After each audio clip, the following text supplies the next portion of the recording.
محمدا رسول الله. السلام عليكم ورحمة الله وبركاته.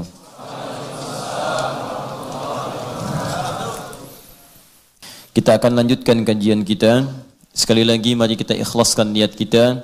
Semoga dengan niat ini menjadi amal soleh yang dibawa pulang kepada Allah. Karena semua akan pergi dengan meninggalkan semua hal-hal yang pernah ia capai, ia raih, ia dapati saat di dunia. Orang paling kaya, kekayaannya akan ditinggalkan. Orang paling tinggi jabatan, jabatannya akan diletakkan.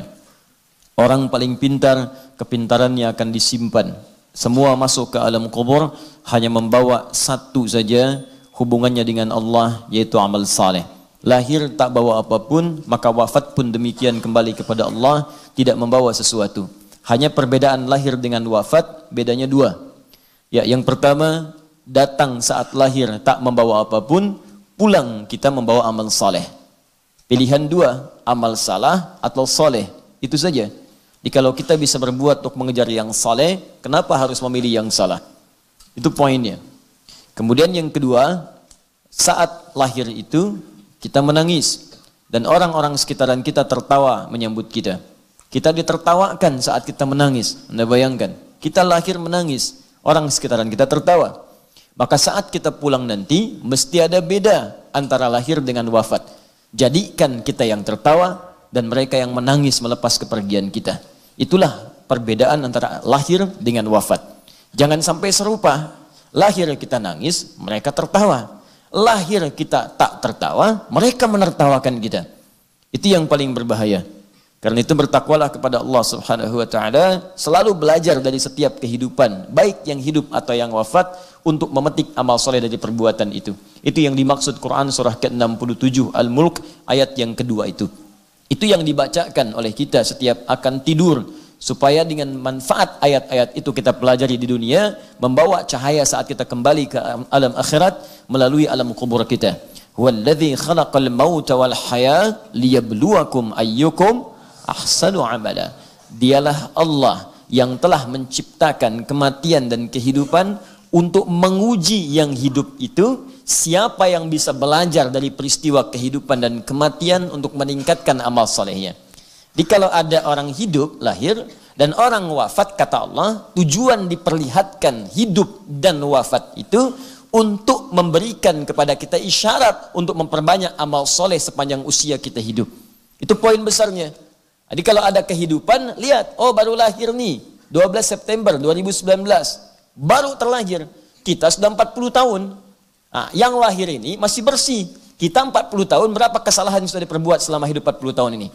Ya, berapa maksiat di mata, maksiat di telinga, maksiat di lisan, sampai ke ujung kaki. Sudah tobat belum? Ya, masa lahirnya bersih, pulangnya kotor? Maka setiap kali ada yang melihat lahiran, mendengar lahiran, terbayang oleh kita hadis Nabi, kullu mauludin yuladu 'alal fitrah. Hei, kamu itu lahir fitrah, seperti bayi ini lahir. Kamu pun yang telah 40 tahun, dulu kamu suci. Saat kamu lahir, kamu bersih. Malu dong, datang bersih, pulang bawa dosa. Datang bersih, pulang kotor. Allah kirimkan kita ke rahim dunia ini dalam keadaan bersih. Masa pulang-pulang banyak bawa kotoran? Maka dari itu setiap melihat orang lahir, ingat kita pun pernah dilahirkan dengan situasi serupa. Ingat kita pun pernah dalam nilai yang sama, yaitu putih, bersih, tanpa noda. Jangan sampai pulang dalam keadaan maksiat.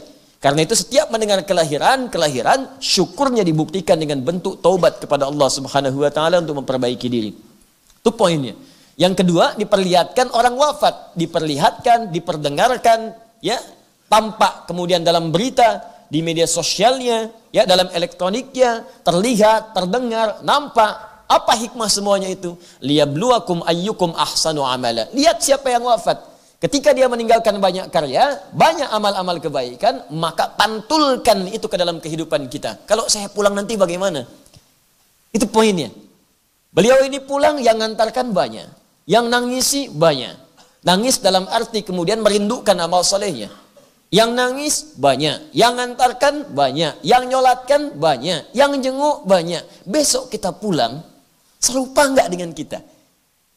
Maka ketika yang demikian sudah kembali kepada Allah, tersisa kita, maka manfaatkan sisa hidup kita itu untuk mengumpulkan amal soleh, sehingga mendapatkan kemuliaan yang serupa dengan orang-orang yang telah mendahului kita. Itu poinnya. Itu yang dimaksud Quran surah kedua, ayat Quran surah ke-67, ayat yang kedua. Dan di sini menarik teman-teman sekalian. Saya tanya pada Anda semua. Kita ini saat ada di muka bumi, wafat dulu baru hidup atau hidup dulu baru wafat? Wafat dulu baru hidup. Di antum kemarin wafat, sekarang hidup. Normalnya hidup dulu baru wafat. Nggak ada orang wafat dulu baru hidup. Gentayangan namanya. Bang. Siapa? Saya bang. Sate 200 tusuk. Sudah, nggak ada. Orang hidup dulu baru wafat. Nggak ada wafat baru hidup. Ya, tapi pertanyaannya, kenapa di ayat ini kematian didahulukan dibandingkan kehidupan? Walladzi khalaqal mauta wafat wal hayat hidup. Di maut didahulukan, hayat diakhirkan. Nah, ini cara menafsirkannya pakai ilmu balaghah. Ya, rumusnya at-taqdim wa ta'khir. Ya, kalau ilmu nahwu nggak nyampe di sini. Ilmu saraf nggak bisa dipraktekkan, paling di tasrifnya. Tapi kalau ingin lihat maknanya, praktekkan balaghah. At-taqdim wa ta'khir. Ada yang didahulukan, ada yang diakhirkan. Ada rumusnya. Kenapa kehidupan diakhirkan dan harakatnya fathah? Menunjuk pada sesuatu yang panjang. Ingin menunjukkan sifat rasa psikologis manusia yang umumnya ingin cenderung hidup lebih lama dan panjang. Hampir jarang ditemukan ada manusia ingin meninggal cepat-cepat. Mau meninggal besok? Tuh. Belum tentu. Ada yang saya tanya dulu pernah, mau meninggal besok? Siap Ustaz, asal masuk surga. Tapi nggak ada jaminan. Dan kenapa maut didahulukan dibandingkan dengan hayat kehidupan? Maut didahulukan untuk memberikan penekanan kepada kita. Jangan-jangan kita merasa hidup masih panjang, ternyata maut datang lebih cepat dari apa yang kita duga. Makanya selalu berpikir, kalau Anda terpikir berbuat maksiat, bayangkan wafat seketika. Dan jangan pernah mengukur orang. Kematian itu nggak bisa diukur. Beda ukurannya. Ukurannya ketetapan Allah Subhanahu wa Ta'ala, bukan kehendak kita. Ustaz tuh usianya kayaknya udah mendekati bau tanah tuh, ya. Nah, dia bau tanah, ente bau kuburan, ya. Kita nggak tahu siapa yang duluan, ya, paham ya? Nah, karena itu mari kita ikhlaskan niat, kita mulai kajian kita. Semoga satu huruf pun yang kita kaji itu mungkin yang bisa mengantarkan kita pada ridha Allah Subhanahu wa Ta'ala. Bismillahirrahmanirrahim. Hari ini saya perkenalkan kitab tafsir yang ketiga. Pertama, kitab tafsir Al-Quranil Azim, ya, karya Al-Imam Ibn Kathir rahimahullah. Yang kedua, kemarin saya perkenalkan kitab Al-Ahkam, ya, Al-Ahkam Al-Islamiyah Al-Quraniyah Al-Fiqhiyah, berisi hukum-hukum Quran terkait dengan masalah fiqih, yaitu kitab Rawa'i'ul Bayan, ya, fi tafsiri ayatil ahkam, karya Al-Imam Muhammad bin Ali As-Sabuni. Ya, sekarang saya akan bawakan kitab ini, tafsir Jalalain. Ya, tafsirul Jalalain yang dari sejak masa-masa dulu di negeri kita ini banyak jadi referensi, dan nanti saya tunjukkan bagaimana kitab ini walaupun terlihat singkat, padat, tapi isinya sangat luar biasa luas dan berharga. Jadi kalau ada orang belajar tafsir, mula-mula ingin belajar, saya referensikan untuk membahas tafsir ini karena paparannya begitu singkat tapi padat dan maknanya luas sesuai dengan makna-makna yang diinginkan secara umumnya. Baik, hari ini kita akan kaji pada ayat yang selanjutnya, yaitu ayat Maliki Yaumiddin. Bismillahirrahmanirrahim sudah kita uraikan. Alhamdulillahi Rabbil Alamin sudah kita selesaikan. Ar-Rahmanir-Rahim juga sudah kita uraikan. Sekarang kita masuk dalam bahasan surah Al-Fatihah pada ayat Maliki Yaumiddin. Al-Fatihah, sebagaimana kami sampaikan di awal jumpa kita, alnya bisa mengandung istighraq, bisa bermakna ta'rif. Kalau dia bermakna ta'rif atau ma'rifah, menunjuk pada sesuatu yang khusus. Al-Fatihah, surat yang ini yang khusus, bukan yang lain. Kenapa disebutkan kalimat ta'rif khusus di sini? Karena surat ini satu-satunya surat yang khusus kemudian dibaca sebagai pembuka dalam bacaan salat. Setelah kita bertakbir iftitah, maka ayat surah yang pertama dibacakan adalah Al-Fatihah. Kenapa disebut alnya ta'rif khusus? Karena surah ini surah yang khusus dijadikan sebagai pembuka dari Al-Quran yang tercantum dalam mushaf sebanyak 114 surah. Karena itu alnya berfungsi ta'rif untuk menunjukkan sifatnya yang membuka mushaf dan membuka bacaan dalam salat. Tapi jangan lupa al pun berfungsi istighraq, menunjuk makna komprehensif dengan segala keistimewaannya. Al-Fatihah, Fatihah pembuka nilai-nilai kebaikan. Al-nya menunjuk istighraq, pembuka semua nilai-nilai kebaikan. Jadi kalau ingin dibukakan kepada kita oleh Allah Subhanahu wa taala semua jenis kebaikan, kebaikan dalam rizki, kebaikan dalam ilmu, kebaikan dalam rumah tangga, kebaikan dalam pekerjaan, kebaikan dalam kehidupan sosial, semua jenis kebaikan. Yang sakit jadi sembuh, yang susah jadi mudah, yang sempit jadi lapang. Maka pelajarilah isi Al-Fatihah dengan makna al yang kedua, yaitu fungsi istighraq. Ayat 1 sampai dengan 3 sudah kita bahas. Sekarang kita masuk kepada ayat yang keempatnya. Saya simpulkan dengan singkat. Pengantar pertama, jadikan semua karena Allah Subhanahu wa taala jika ingin dibuka semua jenis-jenis kebaikan dalam kehidupan kita. Itulah fungsi ba. Lakukan semua karena Allah, dan cara mengerjakan karena Allah niatkan sebagai ibadah. Karena itu menggunakan lafaz jalalah Allah yang bermakna haqqul ma'bud wa ma'budu bil haqq. Jadi jangan sekedar bismillah tapi dipanggil salat lambat. Diminta zakat, lambat. Diminta puasa, tunda-tunda. Tidak. Kalau kita ucapkan bismillah, ingin dibuka semua jenis kebaikan, maka cepat respon semua perintah Allah sebagai bukti pengabdian kita kepada Allah Subhanahu wa taala. Maka kalau itu dikerjakan, maka sifat ismun bimakna sumuwun akan melekat kepada rahmat Allah yang diturunkan kepada kita. Orang yang rajin ibadah, orang yang dekat dengan Allah, orang yang cepat merespon seruan-seruan Allah, maka akan diangkat oleh Allah Subhanahu wa taala derajatnya dan didekatkan dengan rahmat dunia dan akhirat. Rahmat dunia sifatnya disebut dengan Rahman. Karena itu orang-orang yang ibadahnya khusus, spesial, rajin, cepat dekat dengan Allah, maka Allah akan berikan rahmat-rahmat dunia lebih cepat dibandingkan dengan hamba-hamba biasa. Itu yang dicontohkan kepada Maryam alaihissalam. Maryam punya mihrab, rajin ibadah, melebihi kadar manusia-manusia yang lainnya. Kalau orang-orang lain siangnya makan, ia puasa. Malamnya tidur, ia tahajud. Ya, banyak beribadah kepada Allah di luar batas keadaan manusia biasa. Maka apa yang terjadi? Beliau biasa, bukan nabi, bukan rasul, tapi rizkinya dimudahkan oleh Allah lebih daripada orang-orang yang lainnya. Contoh lain, pemuda-pemuda di dalam gua, Ashabul Kahf. Ashabul Kahfi itu bukan nabi, bukan rasul, tapi kecintaannya kepada Allah untuk mendekat, meninggalkan tempatnya karena banyak dikejar-kejar supaya menjauh dari Allah. Untuk mendekat kepada Allah, rela meninggalkan kenyamanan, rela meninggalkan kemapanan, rela meninggalkan kenikmatan, bahkan berada di gua yang sempit pun rela, yang penting Allah ridha. Masuk ke dalam gua yang sempit dijadikan luas oleh Allah Subhanahu wa taala. Rizkinya diberikan, jasadnya dijaga, kenikmatannya diberikan, tidur tak terganggu, 305 tahun tidur nggak ada yang ganggu, bayangkan. Itu luar biasa. Jadi kalau kita dekat dengan Allah, rumah sempit pun kelihatan luas. Tapi kalau jauh dari Allah, rumah luas pun rasanya sempit. Rizki yang banyak pun nggak terukur gitu. Segalanya habis saja, habis, tapi nggak ada nikmatnya. Jadi kalau Allah sudah mengangkat seorang hamba, sumuwun, diangkat dengan ketinggiannya, ismun jadi sifatnya, diangkat oleh Allah, maka sifat rahmannya akan memberikan kenyamanan di dunia, dan sifat rahimnya akan menganugerahkan surga terbaik saat kembali kepada Allah Subhanahu wa taala. Karena itulah kemudian setelah kita dapatkan itu semua, maka berusaha untuk bersyukur kepada Allah Subhanahu wa taala. Alhamdulillahi rabbil alamin. Pakai nikmat-nikmat itu untuk mendekat kepada Allah. Ini kuncinya. Jadi kalau Allah berikan pada kita pakaian, pakai untuk mensyukuri nikmat Allah, pakai untuk nutup aurat, pakai untuk ibadah, pakai untuk salat, pakai untuk ta'lim. Allah berikan kita rizki berupa sepeda, pakai untuk mendekat kepada Allah. Cari rizki, olahraga supaya sehat, sehatnya diniatkan untuk ibadah, bukan sekedar olahraga. Jadi kalau cuma olahraga pakai sepeda, yang belum beriman pun bisa pakai sepeda untuk olahraga. Bahkan di tempat yang sama, yang membedakan apa? Niat.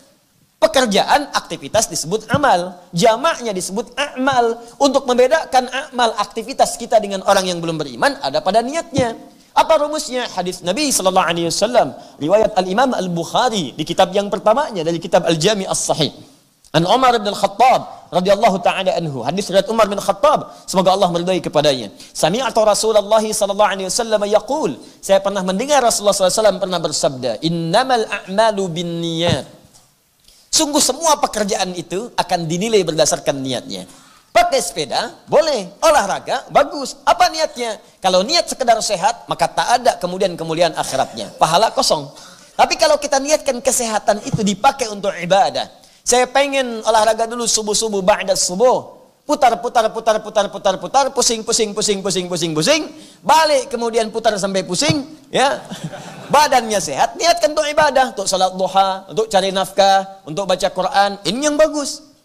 Tapi kalau keluar sebelum subuh, udah putar, lewat salat, enggak. Ya, masjid tinggal. Nah, itu enggak ada nilainya si Allah Subhanahu wa taala. Paham sampai sini? Baik, kalau kita kerjakan yang demikian itu, maka Allah akan tambahkan nikmat-nikmat yang selanjutnya.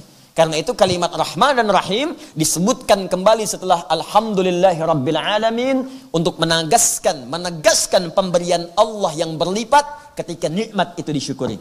Ya, ketika nikmat itu disyukuri. Kata Allah, saya Rabbul Alamin, saya ini pemilik semua alam. Kalian jangankan minta sedikit, minta banyak saya kasih. Nggak ada yang kurang pada saya, pemilik alam semuanya. Siapa orang paling kaya di muka bumi? Cuman punya sedikit dari bumi. Saya punya semuanya. Bumi punya saya, kata Allah. Langit punya saya. Alam jin saya yang punya. Manusia saya yang punya. Hewan saya yang punya. Tumbuhan saya yang punya. Kamu tuh cuman punya sedikit. Mau minta apa? Saya berikan sampai kamu puas. Wala sawfa yu'tika rabbuka fatarda. Saya kasih. Nggak ada batas bagi saya, kata Allah. Bagaimana cara Allah melipat gandakan balasan kita? Syukur. Itu yang dimaksud Quran surah ke-14 ayat ke-7. La in syakartum la azidannakum. Kalau kamu syukur, saya tambah. Saya tambah. Rumusnya syukur. Syukur itu tadi, pakai semua nikmat untuk kepentingan mendekat kepada Allah. Harta banyak, keluarkan zakat. Yang lebihnya gunakan untuk berkhidmat kepada Allah. Sekalipun dipakai dalam urusan dunia, tapi niatkan untuk mendekat kepada Allah. Itu poinnya. Nah, ada yang menarik di paparan di kitab Tafsirul Jalalain antara hubungan Rabbul Alamin dengan Ar-Rahmanir Rahim. Sebelum masuk Maliki Yaumiddin, saya ingin bacakan dulu karena ini paparan yang sangat menarik dalam kitab ini, yang jarang kemudian dibahas di kitab-kitab lainnya. Bismillahirrahmanirrahim. Ya, masuk ke Ar-Rahmanir Rahim. Ayat ketiga, ayat Dzir-Rahmah. Yang dimaksud sifat Ar-Rahmanir Rahim adalah Dzir-Rahmah, pemilik semua sifat rahmat. Rahmat itu puncak kasih, perhatian dan sayang. Puncak kasih, perhatian dan sayang yang tanpa batas. Kalau dinisbatkan kepada makhluk, ya bukan khalik. Kalau dinisbatkan kepada makhluk, maka ada tambahan. Puncak perhatian, kasih dan sayang, yang dengan perhatian itu ia rela merasakan penderitaan asal yang disayang itu merasakan kenyamanan. Kalau yang dimaksud makhluk, ya, tempat rahmat itu rahim. Perempuan punya rahim dalam perutnya. Kenapa dinamakan dengan rahim? Karena di dalamnya ada sosok yang sangat disayang, dikasihi, dan diberikan perhatian luar biasa, sekalipun yang mengandung itu merasakan sakit untuk itu. Gak apa-apa sakit, yang penting yang dikandung ini merasakan kenikmatannya. Ya, silahkan tanyakan pada setiap yang mengandung. Saya melihat istri saya saat mengandung, juga mungkin istri-istri Anda yang Anda perhatikan. Atau tanyakan pada ibunda kita yang telah melahirkan kita. Saat mengandung, kata Al-Quran, wahnan ala wahnin. Quran surah ke-31 ayat ke-14. Sulitnya luar biasa, piring kanan susah, kiri susah, telungkup mustahil, ya. Baik, terlentang juga sulit. Tapi dipertahankan semua itu untuk apa? Supaya anak yang dikandung ini merasakan nikmat dan sayang. Makanya sebagian ahli hikmah mengatakan, ini cuma hikmah ya, boleh jadi tinjauan lain itu bisa berbeda. Ahli hikmah mengatakan, kenapa yang terlahir dari bayi itu ketika keluar pertama kali adalah tangisan dalam dirinya. Karena dia khawatir tidak mendapatkan kenikmatan yang sama ketika berada dalam rahim ibundanya. Atau ahli hikmah mengatakan demikian. Karena itu, kalau ada sifat rahmah, kemudian dinisbatkan kepada makhluk, maka itu puncak kasih, sayang, dan perhatian yang diberikan kepada seseorang atau satu pihak, dan dengan perhatian itu, ia rela menderita untuk memberikan kenyamanan pada siapa yang diperhatikannya. Jelas? Makanya ibu kan seperti itu ya. Kadang-kadang ngutang dulu, minjam dulu, supaya anaknya lulus kuliah. Tapi nggak pernah ngasih tahu kalau itu pinjaman. Nggak apa-apa dicaci orang, nggak apa-apa datengin orang, nggak apa-apa ditagih orang, bahkan kadang-kadang diteror. Yang penting anaknya nggak usah tahu. Itulah ibu. Makanya kalau sedang kesal pada ibu, coba pikir-pikir dulu sulitnya ibu waktu mendidik kita. Itu bahasa Qurannya. Ya, kata Allah, wassainal insana biwalidayhi kami wasiatkan berikan pesan yang tegas pada setiap anak untuk berbakti pada kedua orang tuanya. Kalau sedang punya masalah dengan orang tua, apalagi dengan ibu, hamalathu ummu wahnan ala wahn. Kamu pikir dulu kau mau marah, pikir dulu. Ibu kandung itu ngandung kamu 9 bulan, itu sulitnya luar biasa. Berat kata Allah itu. Jadi kalau mau marah tuh pikir-pikir dulu. Saya tuh kadang sedih, kadang-kadang tuh pengen bertindak pada anak-anak sekarang itu yang dengan seentengnya aja memperlakukan ibunya. Ada gara-gara uang 10.000 ditendang kepala ibunya. Hanya karena uang 10.000 Anda bayangkan. Ada yang mengeksekusi, ada yang mencaci maki. Ini siapa sebetulnya? Kata Quran, kamu pikir-pikir dulu, ibu kamu itu 9 bulan ngandung di perutnya. Kamu dibawa-bawa kemana-mana. Ya, wahnan ada wahnin, sulitnya luar biasa. Di Quran surah ke-46 ayat ke-15 disebutkan karha. Itu luar biasa. Berat, karha itu perasaan yang tidak mudah gitu. Ya, sulit. Kalau sekarang nggak suka itu kalau kita tuh mual kalau dalam bahasa orang mengandung. Ya, isyarat Quran tuh ada. Orang ngandung tuh katanya kadang bawa mual, kadang nggak enak. Itu Quran surah 46 ayat ke-15. Bahkan di Quran surah ke-7 ayat 189, falamma afqalat kata faqal. Ya, faqal itu kalau Anda angkat beban, barbel, ya, angkat beban. Ya, angkat beban, barbel, Anda angkat, kan yang angkat tangan kan?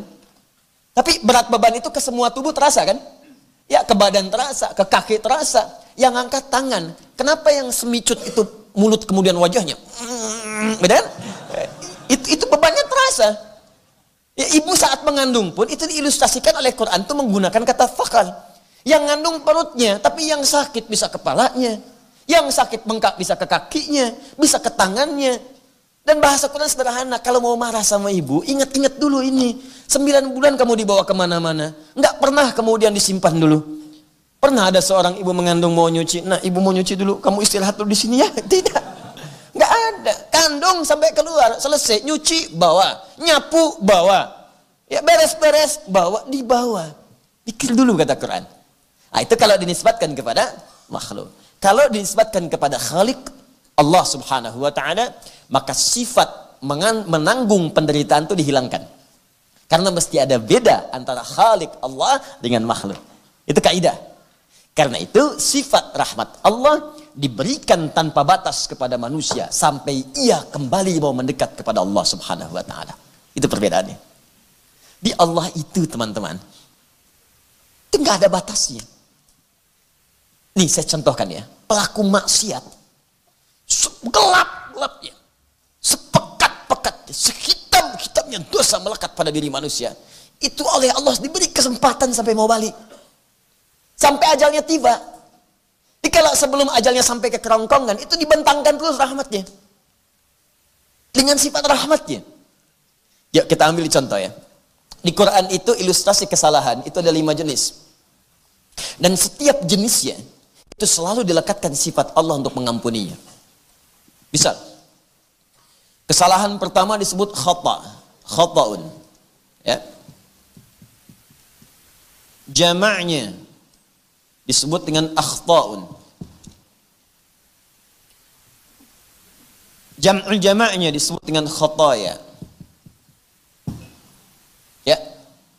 Kalau berbuat kesalahan ini, perbuatannya disebut akhta'a yukhti'u. Fokus. Satu kali salah, khata'. Beberapa kali salah, banyak akhta'.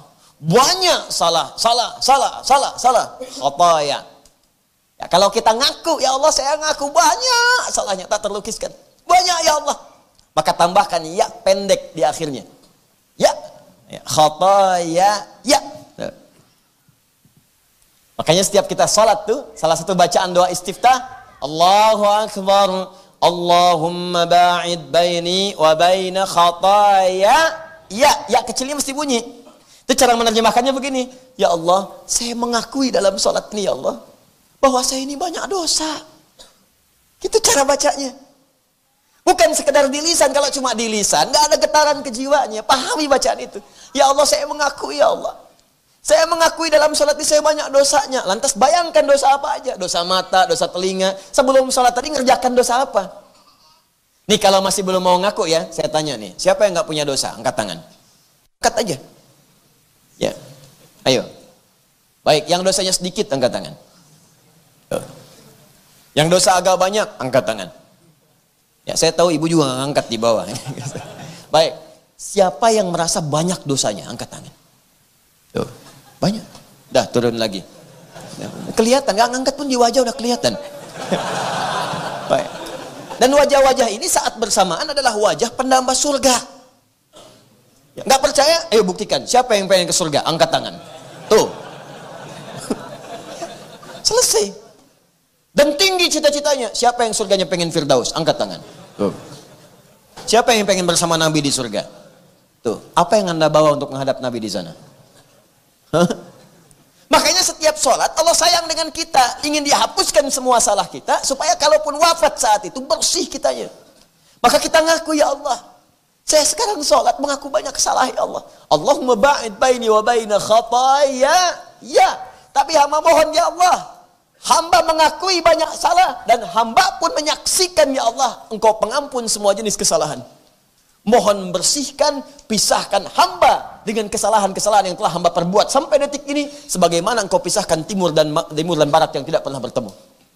Jangan tampakkan saat di akhirat nanti, ya Allah. Jangan tampakkan, karena nanti sekecil apapun kesalahan akan ditampakkan oleh Allah. Wa may ya'mal mithqala dzarratin syarran yarah. Dan sekecil apapun perbuatan salah sepanjang belum ditobati akan ditampakkan di akhirat.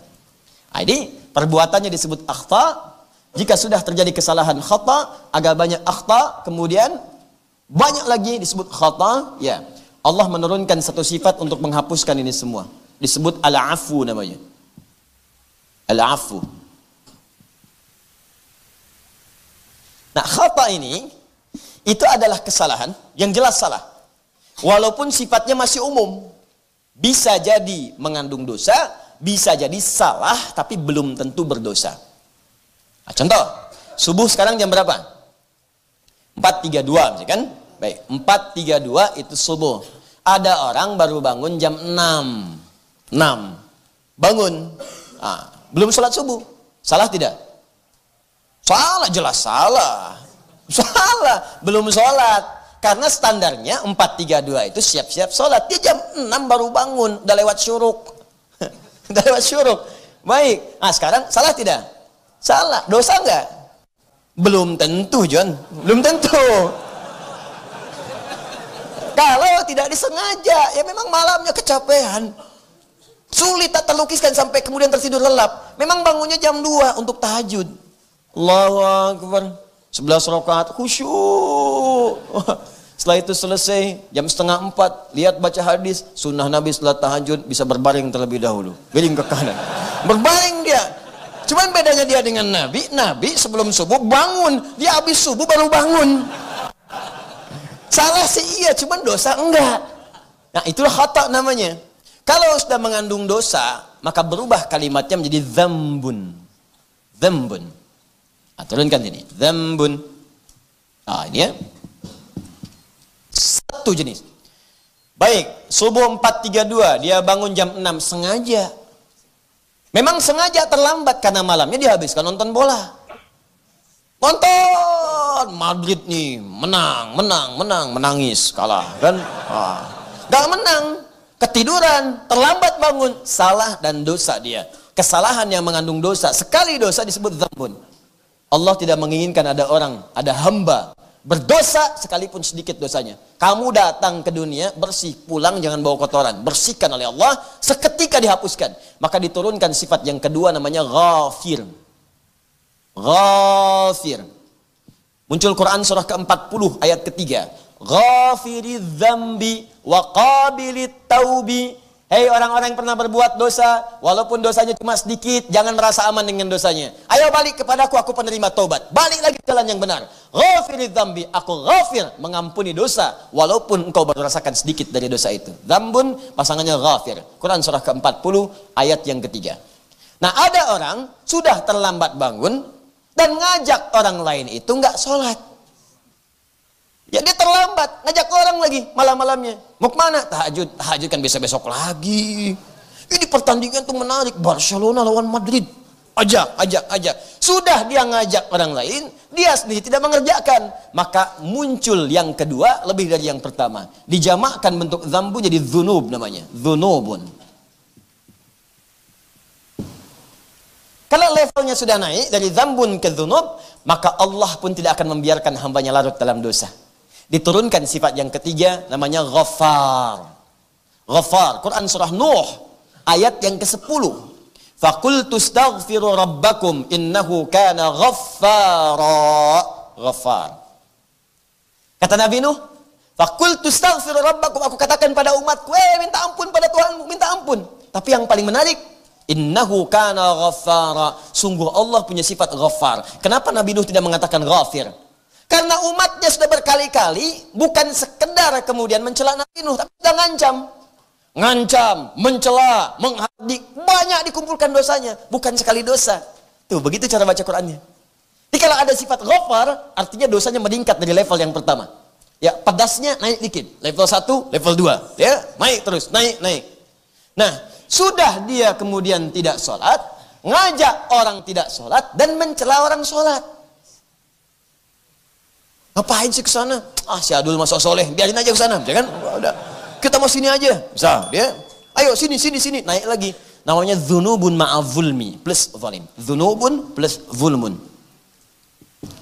Maka Allah turunkan sifat yang keempat, namanya Ghafurun. Ghafur. Terakhir, maaf ya, orang ini, Allahu Akbar, dia profesional di bidang maksiat. Pokoknya nggak ada maksiat di bumi kecuali dia pernah mengerjakannya. Jadi kalau mendengar orang lain pernah mengerjakan, dia belum, gatal tangannya. Nggak bisa tuh, saya juga bisa itu. Seketika dia kerjakan, langsung dia lakukan. Maka itu rumusnya bukan pakai dzunubun, bukan zulmun lagi. Sudah israf namanya, israf, kelewat batas. Israf itu sudah berlebihan, lebih luar biasa. Prasmanan pernikahan, boleh sekali dia 10 kali. Israf. Nah, ada israf dalam dosa. Ini semua organ tubuhnya udah nyobain dosa. Pokoknya khatamlah dosa tuh. Ya. Mata udah berdosa, telinga udah dosa. Maaf, lisan udah pernah dosa, sampai ke ujung kaki. Kan ada orang telinganya dosa, tapi mulutnya bersih. Ada orang mulutnya dosa, telinganya bersih. Ada orang ini semuanya dipakai buat berdosa. Israf. Tapi apa yang terjadi? Diturunkan oleh Allah kemudian sifat yang terakhir. Ketika memberikan yang terakhir ini nggak boleh ada batas, karena dosanya pun israf. Jadi kalau ada batasnya, berarti ada sebagian tak terampuni.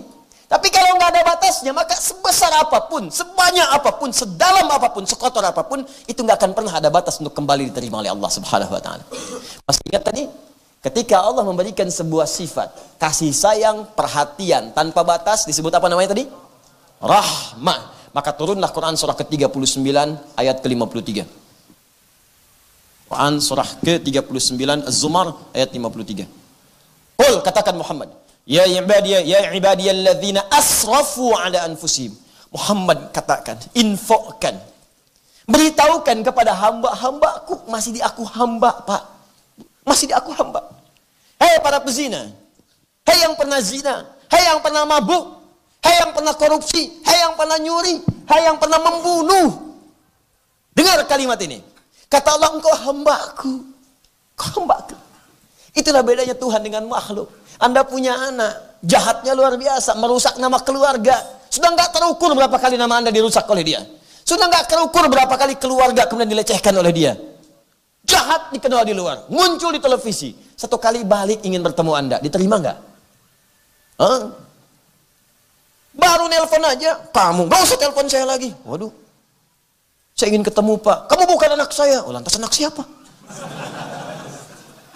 Perhatikan Allah nggak ada batas. Qul ya ibadi, masih di aku hamba. Muhammad katakan pada hamba-hambaku. Ya, qul ya ibadiyalladzina asrafu ala anfusihim, yang pernah israf dalam hidupnya untuk berbuat dosa. Alladzina, saya sering sampaikan, disebutkan 1080 kali. Bisa laki-laki, perempuan, besar, kecil, tua, muda, kaya, cukup. Hei, engkau yang pernah punya jabatan pernah berdosa. Engkau yang punya kekayaan pernah berdosa. Engkau yang tak punya apapun ikutan berdosa juga. Hei, engkau laki-laki, engkau perempuan, engkau pernah berbuat israf. Aku tidak akan berikan batas untuk mengampunimu. Engkau datang padaku, aku ampuni semua dosamu. La taqnatu min rahmatillah. Jangan putus asa dari rahmat Allah Subhanahu wa taala. Aku ampuni. Nah, sekarang maaf ya, salah dihapuskan. Dosa dikit diampuni.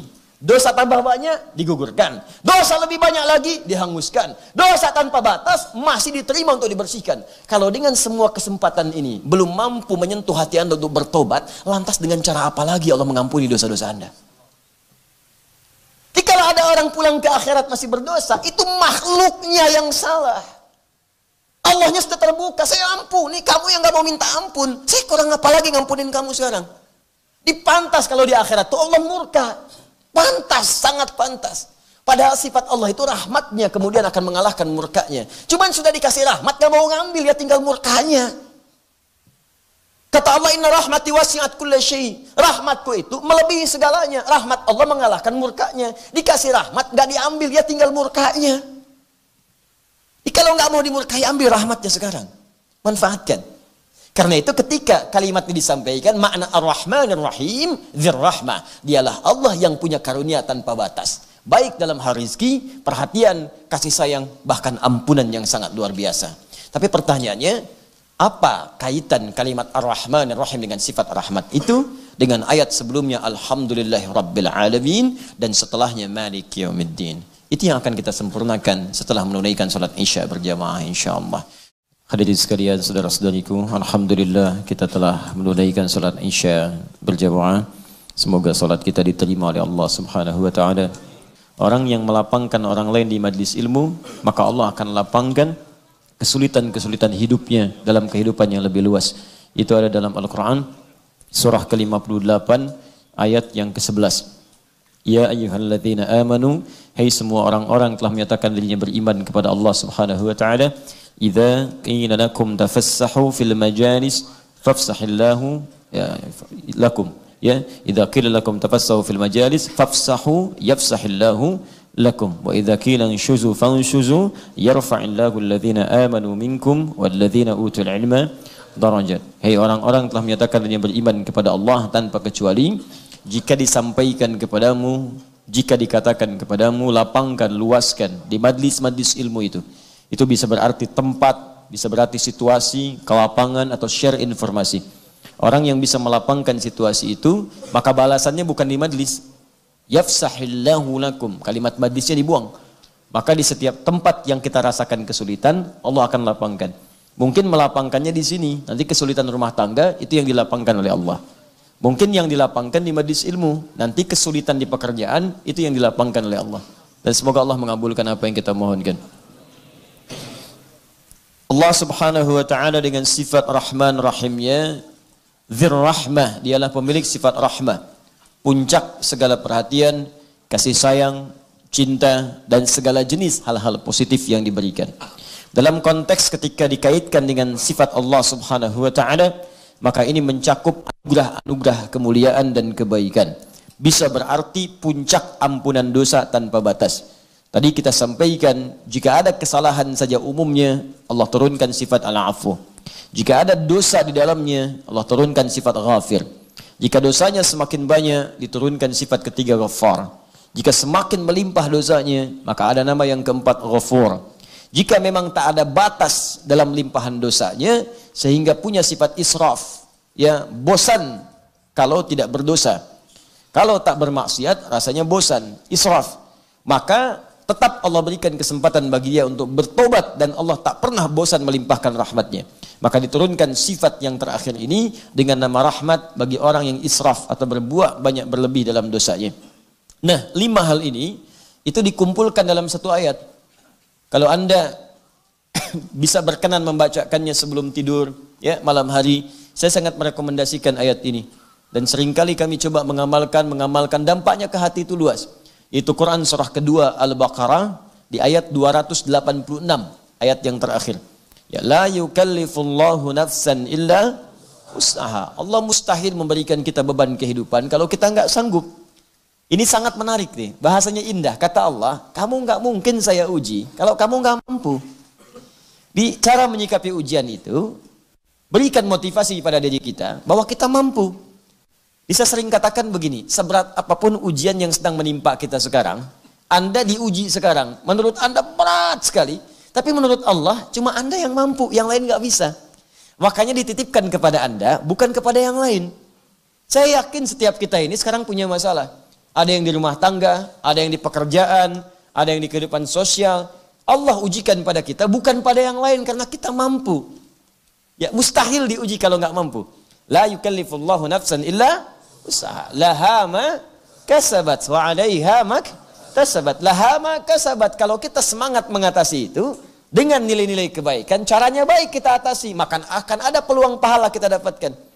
Ujian di kantor, caranya benar, ikuti aja ujiannya dengan baik. Gak usah nyogok, gak usah korupsi, pahala diberikan pada kita. Wa 'alaiha maktasabat, tapi sebaliknya kalau cara menyikapinya keliru bisa berdosa. Ujian di kampus, ya maaf, cara mengatasinya belajar dengan benar, isi ujian. Jangan pedulikan berapa benar tidaknya. Kalau ada yang salah, evaluasi. Itu tandanya kita diminta memahamkan kembali diri kita supaya menguasai materinya. Kalau lulus, teruskan dan dalami. Jangan sekedar lulus untuk ujian. Itu caranya, bukan mencontek. Ketika mencontek, wa 'alaiha maktasabat, ada peluang dosa di dalamnya. Dosa itu kata Nabi, sesuatu yang saat engkau kerjakan, engkau takut ketahuan orang lain. Dan dirimu pun gelisah. Jadi kalau Anda mengerjakan sesuatu takut orang lain tahu dan Anda merasa gelisah dengan perbuatan itu terindikasi ada dosa di dalamnya. Baik. Rabbana la tu'akhidna in nasina au akhtana. Akhta. Ya Allah, kalau memang kami pernah lupa dan dengan lupa itu kami berbuat salah, tolong jangan hukum kami. Jadi banyak orang berbuat salah karena lupa. Orang tahu bohong itu dosa, cuman saat bohong lupa kalau itu dosa. Orang tahu mencuri itu dosa, cuman saat nyuri lupa kalau itu dosa. Orang tahu kalau korupsi itu bahaya, dosa, cuman lupa kalau sedang korupsi itu bahwa itu tuh berbahaya dan dosa. Jadi kadang-kadang banyak perbuatan lupa itu menjadikan seseorang berdosa. Dan kadang-kadang ada yang memang diniatkan untuk berbuat salah. Itu yang bahaya. Ya makanya saya sering aneh kalau ada orang mengatakan, saya minta maaf Bapak Ibu sekalian pada kesalahan-kesalahan saya, baik yang disengaja ataupun tidak. Kalau tidak masih diterima, tapi sengaja berbuat dosa, itu aneh. Saya minta maaf dari kesalahan-kesalahan yang saya perbuat, baik sengaja atau tidak. Kalau sengaja berarti niat dia berbuat dosa. Itu kan persoalan. Nah cuman yang paling indah, la tu'akhidna in nasina au akhtana. Catat khata satu dia. Rabbana wa la tahmil 'alaina isran kama hamaltahu 'alal ladzina min qablina. Ya Allah, kalau saya nanti mendapatkan satu persoalan dalam ujian, jangan berikan ujian kepada saya melebihi batas kemampuan saya seperti orang-orang dulu yang pernah mengalaminya. Maksudnya ujian mereka ditimpakan ke saya yang tidak sebanding dengan kemampuan saya. Makanya dari awal Allah bilang, gak akan saya uji di luar batas kemampuan kamu. Kalau masih ragu, saya turunkan keterangan berikutnya. Rabbana wa la tuhammilna ma la Katalah Nabi, ya Allah, kalau saya berbuat salah, saya pengen kembali. Dan jangan berikan beban yang besar kepada saya, supaya saya bisa mudah kembali. Kalau saya pengen taubat, ya Allah, jangan susah seperti orang-orang dulu, karena kesulitan mereka pengen taubat. Mereka kan beda dengan saya. Mereka itu bebal, ya Allah, disuruh taubat, ngeyel lagi. Disuruh ibadah, gak mau lagi. Karena itu engkau turunkan beban lebih berat dibandingkan dengan saya sekarang. Maka jangan samakan cara saya taubat saya dengan taubat orang di masa lalu. Umat Nabi Musa, bebalnya luar biasa. Musik lagi. Karena itu ketika ingin tobat, kata Allah, kalau memang serius, coba bunuh dirimu. Tobatnya dengan kematian. Ya karena sulit diingatkan, ada najis, sobek. Ya nggak ada dengan bersihkan, sobek. Nempel di pakaian, sobek pakaiannya, baru dianggap bersih. Ya sobek, bersih. Itu bedanya dengan umat sekarang. Kalau ada berpakaian sekarang, ya yang dipakai celana jin. Celana jin disobek juga. Ya sobek lututnya, sobek bagian pahanya, sobek betisnya. Mungkin itu umatnya Nabi Musa nyasar ke sini sekarang. Nah, itu canda saja gitu ya, canda. Nah, ya tapi pakaian sudah bagus, kenapa disobek-sobek? Ya, atau patut diduga ada najis di dalamnya.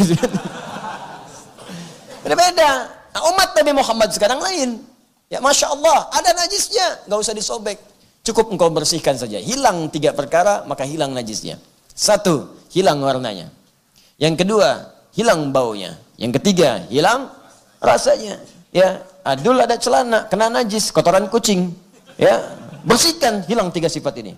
Warna, bersihkan dulu, sampai hilang, bersih. Bau, cium, bersih. Nah, rasa, gimana caranya? Jangan dijilat. Ya. Oh dijilat Ustadz, apa dalilnya? Ijajul jilatil ardu. Bukan. Itu ngarang namanya. Tidak, itu ngarang. Cukup ghalabatidz dzan.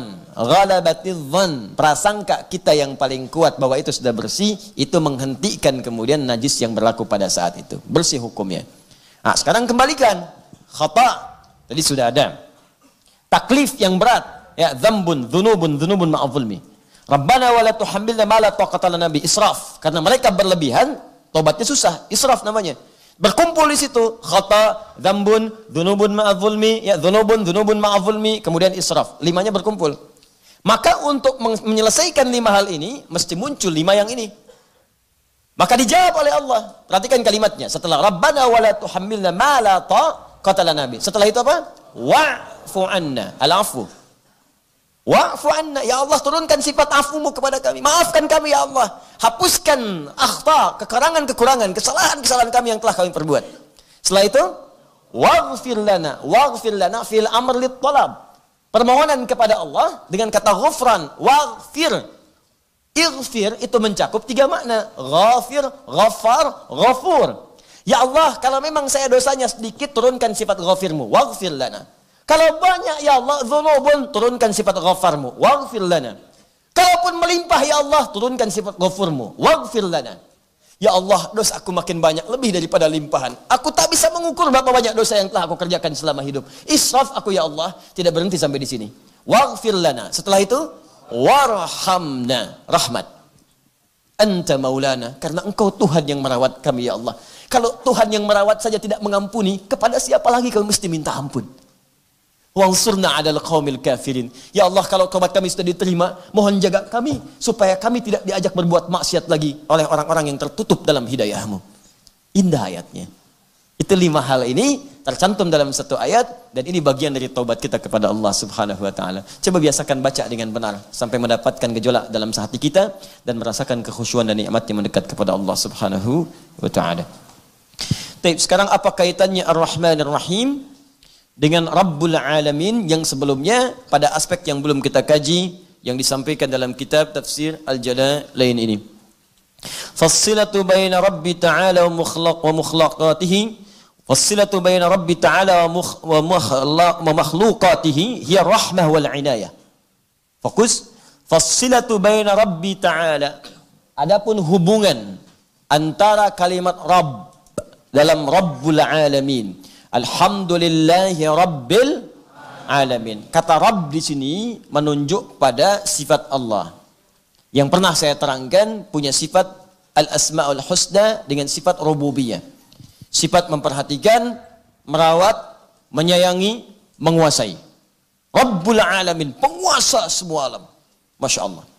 Apa hubungan kata Rabb, penguasa di sini? Silah sifat Khalik Allah wa makhluqatihi, relasinya, hubungannya dengan merawat makhluk-makhluknya. Ilustrasinya begini, kalau teman-teman membayangkan seorang raja misalnya, rajanya besar, punya kekuasaannya dahsyat misalnya, nah, kira-kira yang tergambar punya sifat sayang tidak? Kalau ketemu susah tidak? Susah. Kalau mendekat sulit tidak? Sulit. Pasukan banyak, karismanya tinggi. Ya nggak usah tinggi-tinggi lah. Yang sekarang misalnya ada yang mengaku negara adidaya, superpower. Ya misal satu negara besar, saya nggak perlu sebut misalnya, dengan presidennya. Ya kan nggak semua orang kemudian bisa ketemu dia. Saat ketemu pun dia merasa besar dan sungkan orang pun untuk bertemu dia. Banyak berharap untuk mengundang dia datang. Dan saat datang pun karismanya begitu tinggi sampai orang-orang nggak bisa mendekat. Nah, baru satu di dunia saja, dan itu pun nggak menjangkau semua. Dia bukan raja dari semua dunia. Dia nggak bisa ngatur Indonesia, dia nggak bisa ngatur Asia, dia nggak bisa ngatur Afrika, cuma ngatur negaranya aja. Paling-paling memberikan pengaruh ke negara lain. Itu pun sudah disanjung-sanjung, dia agung-agung, dan kadang-kadang sulit untuk mendapatkan akses kepadanya. Maka sekarang ada yang merajai semua alam. Bagaimana sifat raja di raja ini? Apakah sama seperti itu? Apakah sulit mendekat kepadanya? Apakah sungkan kita untuk kembali kepadanya? Apakah kalau kita punya salah harus takut dengannya? Bagaimana kalau kita mesti takut caranya? Maka ini yang paling indah. Perhatikan kalimatnya. Fassilatu baina Rabbi Ta'ala wa makhluqatihi hiya rahmah wal inayah. Maka kalimat Ar-Rahmanir Rahim memberikan penjelasan kepada kita bahwa sifat Allah walaupun menguasai semua alam itu beda dengan sifat makhluk. Dan makhluk berhak untuk mencontoh sifat Allah ini agar diterapkan dalam kehidupannya dalam konteks amal soleh yang sedang ia kerjakan. Apa itu? Ar-Rahmah wal inayah. Sekalipun Allah itu raja di raja, penguasa semua alam, tapi sifat sayangnya itu begitu luar biasa, tetap penyayang. Hamba yang paling banyak salah pun masih diterima untuk taubat. Hamba mengadu pun masih diterima kalau dia mau datang. Hamba yang kaya pun tunduk di hadapannya masih bisa diatur. Yang dahsyatnya dia punya sifat inayah, dari kata aun, bukan sekedar memperhatikan, tapi memberikan solusi pada siapa yang setiap membutuhkan. Kau punya masalah apa? Ya Allah, saya sulit pekerjaan, ya Allah, saya mudahkan. Rizki saya sulit, ya Allah, saya lapangkan. Rumah tangga pekat, ya Allah, saya berikan solusinya. Semua hal yang membutuhkan kepada Allah, Allah berikan solusinya, raja di raja. Maka di sini banyak para pakar tafsir mengomentari ini sindiran kepada hamba yang baru jadi raja kecil di dunia, tapi rahmatnya sudah nggak ada. Nggak punya sifat sayang. Beda dikit, oh, hukum. Beda pandangan, tangkap. Baru jadi bos dikit di perusahaan, sudah luar biasa kepada bawahannya. Nggak ada sifat sayangnya. Kalau nggak dibukakan pintunya, nggak ada kemudian keluar dari mobilnya. Nunggu pintu dibuka. Pintu dibuka, mau masuk kantor. Kalau karyawan semua nggak hormat, nggak berdiri, nggak masuk tuh. Padahal dia lupa besok dia pensiun. Ada orang sedikit punya jabatan, kalau nggak dikunjungi duluan, nggak mau ngunjungin. Kalau nggak ditelepon, nggak mau nelpon. Kalau nggak di WA, nggak nge-WA. Kalau nggak datang ke rumahnya, nggak beres urusan. Yang paling dahsyat, kalau nggak diopeni, nggak mau ngopeni. Kalau nggak diperhatikan, nggak mau merhatikan. Beda dikit, kriminalisasi. Salah dikit, tangkap. Maka Allah sindir dia di dalam ayat ini. Hei, saya ini penguasa semua alam. Hambaku punya salah, saya maafkan. Kamu penguasa kecil, besok saya cabut nyawa, mati kamu. Masuk ke alam kubur. Apa yang kau banggakan dengan kedudukan itu? Apa yang kau banggakan dengan hartamu itu? Apa yang kau banggakan dengan ilmumu itu? Kenapa mesti merasa tinggi sampai lupa dengan perhatian dan mengamalkan apa yang saya titipkan kepadamu? Itu poinnya. Coba lihat kita posisi ada di mana. Titipannya apa? Banyak ini aspeknya, jangan dibayangkan yang tinggi-tinggi dulu. Ya di rumah tangga, lihat. Coba cek, jangan-jangan jadi pemimpin rumah tangga otoriter. Anak sudah minta maaf, sampai diusir-usir. Istri sudah mengaku salah, masih aja terus dituntut salah. Mau sampai kapan lagi? Suami sudah mengaku khilaf, ya masih aja dituntut nggak benar. Mau sampai kapan lagi? Kata Allah, saya penguasa semuanya, saya pun masih maafkan. Kamu hamba kecil, besok mati. Ya, gayanya banyak sekali. Paham ya? Baik, jadi yang seperti itu bawa dalam kehidupan. Saya yakin sekali, kalau orang kaya paham dengan ayat ini, tentu dalam hidup dia akan merasa tawadhu. Kalau yang punya kedudukan setinggi-tingginya paham dengan ayat ini, tentu dalam hidup akan dia berlaku adil dalam kehidupannya. Jadi kalau tiap hari dibaca 17 kali, belum membuat kita sadar, seperti apa lagi cara membacanya sampai paham di dalam hati kita. Demi Allah saya katakan, kalau presiden, gubernur, bupati, camat, lurah, RT, RW sampai pemimpin rumah tangga sholatnya benar, baca alhamdulillahi rabbil alamin ar-rahmanir rahim, menetes air matanya. Setelah itu ada perubahan dalam hidupnya, ada perubahan, karena dia takut ketika mengerjakan sesuatu melanggar sifat-sifat yang seharusnya menjadi milik Rabbnya. Itu poinnya. Demikian pula dengan orang yang merasa mendapati harta yang tinggi, yang dengan harta itu mohon maaf berlaku angkuh dalam kehidupannya. Harta kamu berapa sih? Kata Allah, Qarun aja yang hartanya sekarang masih dicari, saya tenggelamkan dengan bumi sekalian. Kamu harta nggak senilai Qarun, pengen ikutan sombong, telat. Baru punya Ferrari 1 sudah bisingin tetangga. Pakai bolak-balik cuma dipanasin, malam-malam balapan sama taksi balik lagi deh. Man 1. Sombongnya luar biasa. Ya, Allahu Akbar, meninggal nggak dibawa. Apa yang disombongkan? Qarun aja kata Allah saya tenggelamkan, ente pengen ikutan. Ya teman-teman sekalian, itu gambaran gitu. Jadi kalau orang kaya merasa kaya, sholatnya benar, nggak akan berpengaruh kekayaannya. Dan dia akan melihat saat wafatnya. Akan melihat saat wafatnya. Karena itu untuk menyadarkan kita, maka masuklah pada ayat berikutnya. Maliki yaumiddin. Hei, kamu yang merasa kaya dengan harta. Hei yang merasa hebat dengan kedudukan. Hei yang merasa tinggi dengan ilmu. Kata Allah, Malik. Ini bisa dibaca pendek. Malik. Jadi semua sifat mulkiyah melekat kepada Allah. Enggak Allah berikan celah. Mau yang sifatnya Malik, mau yang Malik, dua-duanya milik Allah Subhanahu wa taala. Karena itu lafaz ini bisa dibaca dengan dua cara. Bisa panjang Maliki yaumiddin, menunjuk isim fa'il sifat pemilik. Milik semua milik Allah. Atau Maliki yaumiddin, menunjuk pada kepemilikan plus semua sifat-sifatnya. Tanpa celah, tanpa tertinggal sedikit pun. Ya, kalau saya baca nih Malik mindil, ana malik mindil, saya yang punya tisu ini. Dengan panjang, Malik mindil, saya yang punya tisu ini. Ya. Tapi kalau kita mau bicara sifat-sifatnya, ringannya, lembutnya, halusnya, sampai yang kecil-kecilnya, jadikan pendek. Malik mindil, saya yang punya tisu ini, sampai ke sifat-sifatnya, ringannya, fungsinya, segalanya punya saya. Maka Allah tak akan membiarkan makhluk mengambil bagian dari sifat ini. Kata Allah, Maliki, bisa dibaca yang kedua, Maliki. Nah, ya, jadi kalau nanti ada yang baca misalnya Maliki yaumiddin, sah. Itu riwayat Hafiz dari Asim. Ya, kalau dibaca Maliki yaumiddin, boleh. Itu menunjuk kepada makna yang kedua tadi. Dua-duanya berhak karena kembali kepada Allah Subhanahu wa taala. Itu dari bacaan 7 qiraat. Ya, saya baca dulu kitabnya supaya mendapatkan pengetahuan. Sebentar ya. Baik.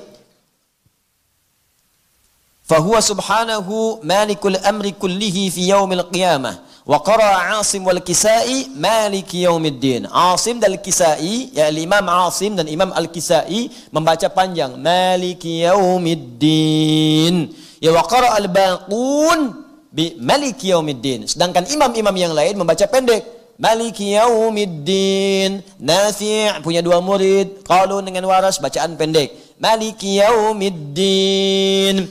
Hamzah punya 2 murid, Khalad dengan Khalaf. Ya, selain yang 2 tadi. Maliki yaumiddin. Yang 2 Asim dengan Al-Kisai, bacaan panjang. Maliki yaumiddin. Kenapa bisa dibaca 2 ini? Untuk menunjuk kepada 2 makna tadi secara menyeluruh. Sehingga tidak ada hamba satupun yang mengklaim tentang 2 hal tadi. Secara singkat, baik Malik ataupun Malik, itu menunjuk kepada kepemilikan mutlak. Saya lambatkan sedikit. Baik Malik ini atau Malik begini, pendek. Dua-duanya menunjuk kepada kepemilikan mutlak. Baik bendanya sampai ke sifat-sifatnya, keseluruhannya. Karena itu di mushaf, tulisan ini di Al-Fatihah, tulisannya pasti begini. Seperti ini. Pasti begini. Karena dengan begini bisa dibaca 2 cara. Kalau dibaca panjang, tinggal tambah fathah tegak di sini. Mantabi. Kalau dibaca pendek, tinggal kasih harakat fathah begini. Sudah. Ya, karena itu di mushaf tulisannya pasti begini. Tidak akan ditulis begini. Jelas ya? Ini untuk mengakomodir 2 bacaan tadi. Nah, 2 bacaan ini punya makna yang sama, kepemilikan mutlak. Yang ini kepada objeknya, yang ini pada semua sifat-sifatnya. Jadi bukan cuma objeknya, sifatnya pun punya Allah. Nah, kenapa ayat ini kemudian dihadirkan salah satu hikmahnya? Apa hikmahnya? Untuk bisa menurunkan, menyadarkan, dan menggugurkan klaim orang-orang yang merasakan bahwa nikmat itu adalah miliknya dalam kehidupan dunia. Maaf sekali. Banyak orang-orang kaya yang merasa kaya dan merasa harta itu miliknya. Sehingga ketika Allah mintakan untuk zakat, dia berkata, kenapa saya mesti zakat? Saya yang capek-capek kerja, dia yang dapat. Dia merasa harta itu punya dia. Ya, maka kata Allah disadarkan, Maliki yaumiddin, Malik. Hei, saya yang punya harta itu. Awas, saya belum sampai ke yaumiddin, saya baru bahas kalimat Malik dulu. Nanti saya teruskan dengan kalimat yaumiddinnya. Saya yang punya harta itu. Bukan kamu. Kamu cuma saya titipkan saja. Kamu cuma saya pinjami. nanti besok-besok dikembalikan kepada saya. Kalau rawatan kamu bagus, saya bayar, saya tuntaskan, saya berikan balasan dari apa yang telah kamu kerjakan itu. Karena itu setelah kalimat Malik ada lafaz ad-din. Apa ad-din dalam bahasa Arab itu? Makna pertama al-jaza. Al-jaza, satu titipan yang akan dibalas. Dari kata ini muncul kata dain, berarti hutang. Jadi sekarang ini, semua apa yang kita rasakan milik kita, itu cuma titipan, kata Allah. Titipan. Maliki yaumiddin. Yaumnya simpan dulu, bahas dinnya. Ma makna ad-din? Makna yang pertama al-jaza. Karena itu orang Arab mengatakan kama tadinu tudan. Kama tadinu tudan. Sebagaimana engkau dititipkan, seperti itu juga engkau akan dibalas. Sebagaimana engkau diperlakukan, seperti itu juga engkau akan dibalas dengan perlakuanmu. Jadi Allah titipkan kepada kita harta. Yang punyanya Allah, bukan kita. Makanya kata Allah, saya yang punya harta itu ya. Saya maliknya. Dengan sifat-sifatnya. Mau besarnya, kecilnya, apakah lunakkah dia seperti uang kertas, atau keraskah dia seperti benda emas. Saya yang punya. Baik hartanya, termasuk semua sifatnya. Kamu itu, cuman saya titipin aja. Ada yang merasa sekarang punya mobil ya, maaf ya, itu cuma titipan. Anda yang merasa punya rumah luas sampai sekarang, maaf, itu cuma titipan. Anda yang mengklaim sampai bikin kartu nama, pemilik 37 perusahaan. Maaf, cuma titipan. Titipan. Yang punya siapa? Kata Allah, saya maliknya, saya yang punyanya. Saya titipkan padamu, supaya kamu kelola jadi amal soleh. Nanti saya balas saat pulang kepada Allah ke akhirat kelak. Makanya, maaf ya, makanya sifat pemilik dengan sifat yang dipinjami itu beda. Peminjam dengan pemilik lain. Kalau pemilik, itu akan terus membawa yang dimiliki sampai kapanpun tiada batas. Kalau peminjam, sementara aja, batasnya habis, nggak akan jadi pinjaman lagi. Nih, maaf ya, maaf sekali lagi. Kita habis di dunia, pindah kan? Pindah kemana? Ke alam kubur ya. Sebelum ke akhirat kan ke kuburan dulu, ya. Pindah ke alam kubur. Kita jangan bicara akhirat dulu deh, kuburan dulu deh. Ya, meninggal dunia, baru pindah kemana? Ke alam kubur. Sekarang kita akan dapat titipan nih. Karena titipan, maka semua harta yang kita dapatkan di dunia karena titipan, ketika kita pindah ke alam kubur, maka tidak akan ikut. Karena alamnya beda. Yang punya alam sudah ngatur, bekal kuburan dengan bekal dunia beda. Bekal kuburan dengan akhirat ada mirip-miripnya. Apa yang dititipkan di dunia nggak akan dibawa sampai ke kuburan, diatur oleh pemiliknya. Kalau itu punya antum karena Anda pemilik, pasti akan dibawa ke kuburan. Karena yang punya Anda. Tapi ada nggak orang wafat dibawa semua kemudian hartanya? Nggak ada. Silahkan cek orang-orang yang wafat, yang telah mendahului kita. Kalau dia punya mobil 10, nggak usah 10-nya lah. Ada nggak satu yang dibawa ke kuburannya? Ada yang nulis wasiat, kalau aku wafat kuburkan bersama mobilku? Nggak ada. Ada nggak dari 10 rumah yang dimiliki? Satu rumah aja. Ya begitu mau meninggal, bongkar habis rumahnya, masukin kuburan. Nggak ada. Ada nggak pemilik handphone yang saat meninggal diikut kuburkan dengan handphonenya? Kalau itu milik dia, dia akan ikut membersamai pemiliknya. Tapi karena itu bukan milik dia, maka pemiliknya mengatur. Ini cuma dunia saja. Pindah ke alam kubur, beda lagi sifatnya. Pindah ke akhirat, beda lagi bekalnya. Makanya Allah turunkan aturan di Quran surah ke-28 ayat 77 bagi orang yang mendapatkan titipan harta benda.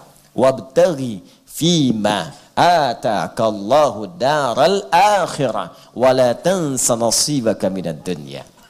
Kata Allah, "Hei, aku titipkan harta kepadamu, bukan aku berikan." Nggak ada yang aku berikan, makanya nggak akan kamu bawa saat pindah ke alam kubur. Aku cuma titipkan. Titipan itu, maka pandai-pandailah dengan titipan itu, cari kemuliaan kau di akhirat nanti. Saya titipkan kepadamu harta, karena ibadah kamu dengan fisik itu nggak maksimal. Orang yang kamu sebut nggak punya itu, saking nggak punyanya, rajin puasa. Senin Kamis udah lewat, engkau baru Senin, dia sampai Kamis. Engkau Senin Kamis, dia tambah ayamul bid. Engkau tambah ayamul bid, dia sudah puasa Daud. Itu nggak bisa kamu susul, maka saya berikan kelebihan padamu lewat harta titipan, supaya dengan itu kamu zakat. Makanya ketika zakat dapat pahala 10 kali. Dengan itu kamu infak. Ketika infak dapat pahala 700 kali lipat. 700 itu untuk nyusul dia yang puasa. Untuk nyusul yang dia tiap malam bangun malam. Untuk nyusul dia yang setiap hurufnya itu berapa? 10 pahalanya. Karena dia hafal Quran. Yang kamu sebut gak punya uang itu hafal Quran. Setiap hurufnya 10. Bismillahirrahmanirrahim sudah 19 huruf. Ente baca Quran sehari aja gak punya waktu. Pengen masuk surga. Saking sayangnya saya kepadamu, kata Allah, saya titipkan harta supaya nyusul. Makanya dengan infak 700 kali lipat.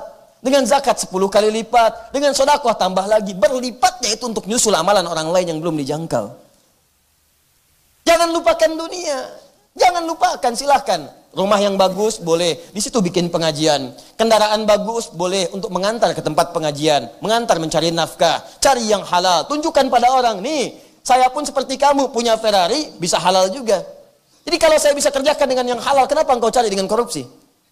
Itu poinnya. Jadi jangan pernah Anda merasa dalam hidup ini, punya sesuatu, cuman titipan. Di mana-mana orang titipan itu nggak ada yang sombong. Tuh, tukang parkir, ketitipan. Lihat teman-teman yang ngatur tuh, ya di luar. Atau tukang parkir di gedung-gedung misalnya, dan sebagainya. Silahkan cek. Saya nggak pernah temukan tukang parkir sombong, nggak ada. Bawa Lamborghini ke situ, datang. Terus foto-foto, ceklik, bikin status. Hari ini Allah kirimkan kepadaku Lamborghini, titipan. Titipan. Terus kalau pergi pemiliknya nggak pernah sedih. Silahkan cek tukang parkir.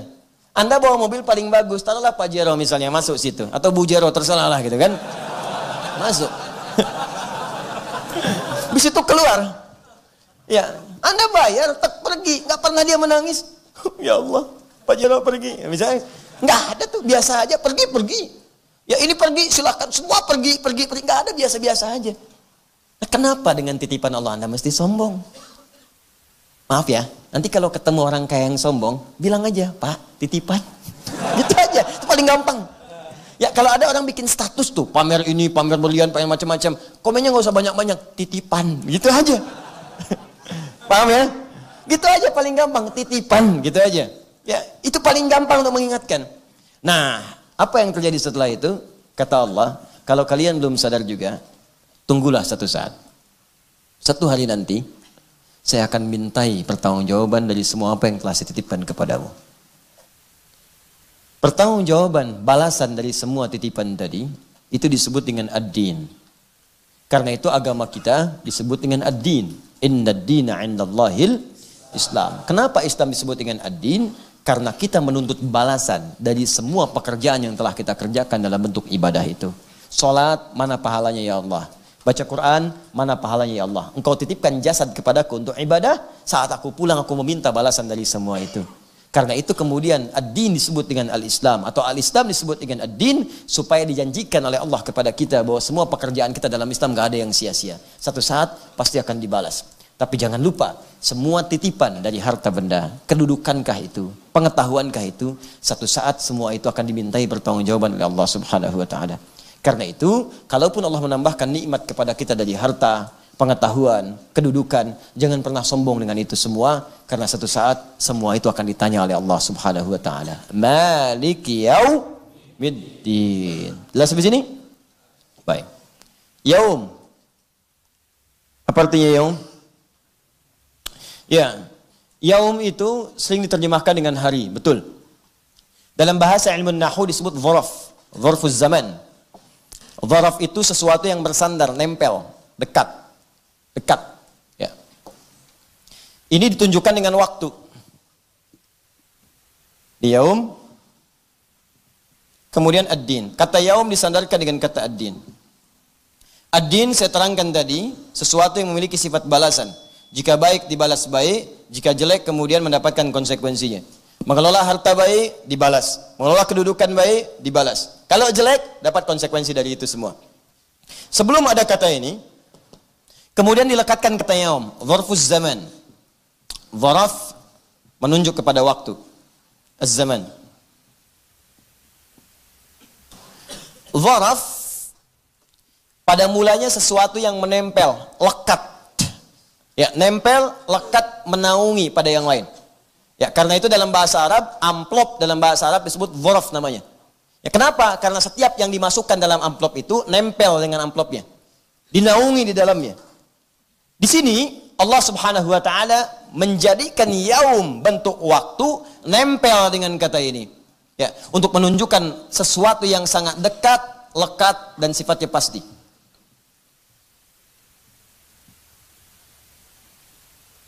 Seakan-akan begini, ya Allah ingin sampaikan, hei, engkau yang merasa sombong dengan titipan, dengan hartakah itu nggak mau bersyukur, dengan ilmukah tidak ingin bersyukur, dengan kedudukankah tidak mau bersyukur, satu saat saya akan pastikan kepadamu, akan tiba waktunya semua yang engkau lakukan akan aku balas. Dan aku pastikan kepadamu, waktunya akan begitu dekat denganmu. Waktunya akan begitu dekat denganmu. Begitu kematian datang, aku dekatkan semua apa yang telah kamu lakukan kepadamu. Makanya banyak amalan-amalan kita itu, maaf ya, di penghujung hidup kita saat sakaratul maut ditampakkan oleh Allah Subhanahu wa taala untuk menunjukkan kedekatan balasan itu dengan apa yang telah kita kerjakan. Jadi kalau terbiasa berbuat jelek, nanti semua ditampakkan. Makanya banyak orang-orang berbuat maksiat itu di hujung hidupnya itu sebelum wafat seringkali melakukan sesuatu yang kadang tidak sadar bagi kita untuk memahaminya. Ada yang teriak-teriak, ada yang ketakutan, ada yang macam-macam dan sebagainya. Karena ditampakkan perbuatan-perbuatan kebiasaannya. Maka kalau ingin tenang, biasakan yang baik-baik. Sholat, baca Quran. Makanya panggilan wafatnya pun tenang. Ya ayyatuhan nafsul mutmainnah. Hei jiwa yang sedang tenang. Kenapa tenang dia? Karena ditampakkan semua kemuliaan amalnya. Saat ditampakkan itu ditampakkan surganya. Saat terbayang surga dengan keindahannya, tak sadar nyawanya sudah keluar dari tubuhnya. Ada yang dicabut sampai nggak kerasa, cabut aja. Tenang pulangnya. Makanya panggilannya, hei jiwa yang sedang tenang. Saking tenangnya, wafatnya nggak kerasa, udah meninggal aja. Ya, tiba-tiba nunduk aja. Ya, kan beda antara nunduk ngantuk dengan wafat ya. Lain. Ya, dulu ada seorang yang penjaga masjid, soleh orangnya, luar biasa, masya Allah. Di satu tempat lah ya, saking solehnya itu Allah kirimkan seorang hamba dari Timur Tengah. Saya nggak perlu sebut dari negara mana. Ini nyata, bisa nyata. Saya pernah sholat di masjid dia. Datang orangnya ke daerah beliau itu dan mengatakan, saya ingin bangun masjid di sini dan Anda yang harus merawatnya. Saya sampai bengong itu, berapa detik tuh, masya Allah ini luar biasa amalan orang ini. Bagaimana bisa orang dari Timur Tengah datang ke situ itu dan langsung mengatakan saya pengen bangun di sini di tanah Anda dan Anda yang merawatnya. Kan dia bisa pergi ke tempat lain. Jadi itu dirawat oleh bapak itu. Dan sepuh jadi kakek, dirawat, masya Allah. Panggilannya engkong loh. Itu azan, beliau azan. Buka, beliau yang buka. Tutup, beliau yang tutup. Bersihkan, beliau yang bersihkan. Dan hampir nggak mau dibantu. Orang mau bantu silakan, tapi beliau yang maksimalkan. Ya maksimal.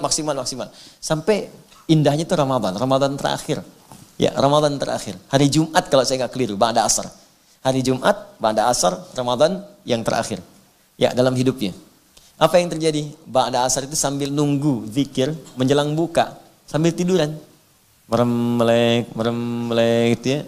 Ya ayyatuhan nafsul mutmainnah. Allahu Akbar. Saat sedang merem-melek tiduran, datang panggilan sampai pulang. Wafatnya di tempat yang paling mulia, masjid, di waktu yang sangat mulia, dalam amalan zikir yang sangat mulia. Kembali kepada Allah Subhanahu wa taala. Indah. Ya, itu hati-hati bagian belakang itu, merem-melek, tinggal.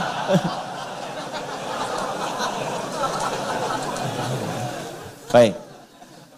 Nah, jadi saya simpulkan dulu, kalau ada titipan dalam bentuk apapun, maka rasakan bahwa semua itu punya siapa? Punya Allah. Semua itu milik siapa? Milik Allah yang dititipkan kepada kita. Kita merawat. Jangan sampai milik Allah saja. Nanti pulang dari sini orang bawa motor Anda, mobil Anda. Anda bilang, woi, hati-hati motor. Milik Allah, Pak. Tidak ada hukumnya di situ. Ada hukumnya. Ya, saya punya dulu ada beberapa titipan wakaf gitu ya. Ada kamera, ada macam-macam. Dibawa sama sekelompok orang. Ya, saya katakan, itu barang wakaf. Kan wakaf itu milik umat katanya. Siapa aja boleh pakai. Waduh, kalau cara berpikirnya begitu, barang-barang di masjid habis semua gitu kan, karena milik umat.